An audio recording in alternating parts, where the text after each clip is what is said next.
Thanks, Kels. Well, flu season is upon us, and this year's strain is set to be stronger, bolstered by a lack of people receiving the flu shot during the pandemic, and in part due to the dropping of COVID restrictions. So children are at higher risk of catching it, although adult resistance, that's also dropped. So what do you need to know about this year's flu shot? The Montreal Children's Hospital, Dr. Jesse Papenburg is joining us from Montreal this morning. Welcome. Good morning.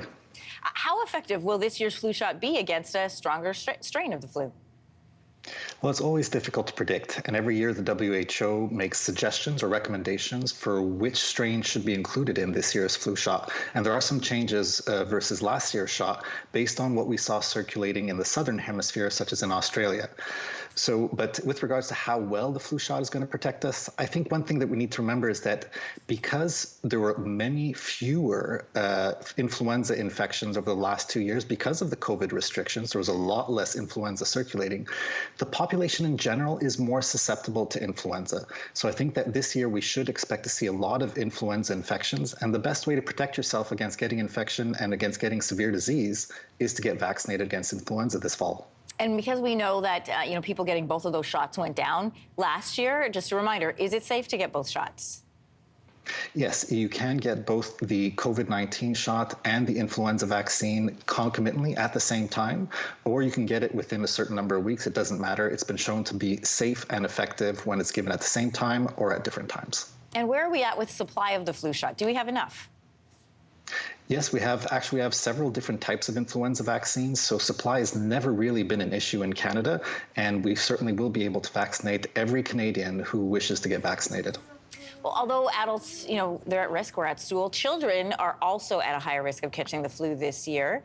Should both adults and children of all ages receive the flu shot? Yeah, so the National Advisory Committee on Immunization recommends that every person 6 months of age and older who doesn't have a contraindication to getting the influenza vaccine get vaccinated to reduce their risk of infection and complications.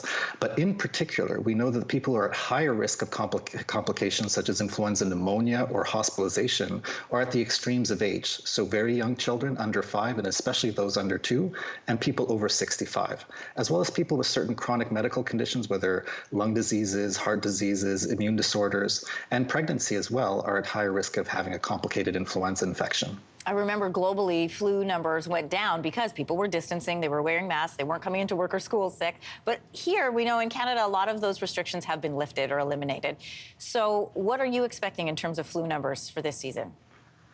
Well, there's two things going on. One, as you said, I think there's a greater susceptible population in Canada because we haven't had many recent flu infections. So that points towards a more severe season this year. And also, if you look at what happened in the Southern Hemisphere, in Australia in particular, they had a pretty good flu season in terms of highish numbers, or at least around average. So I have no reason to believe that Canada, we're going to escape it. I think we're going to be at least at average levels of influenza activity this year, if not greater. Dr. Papenburg, thanks for joining us this morning. It's been my pleasure. Hey, thanks for watching. If you liked this, be sure to subscribe here, or you can check out more Your Morning videos right here.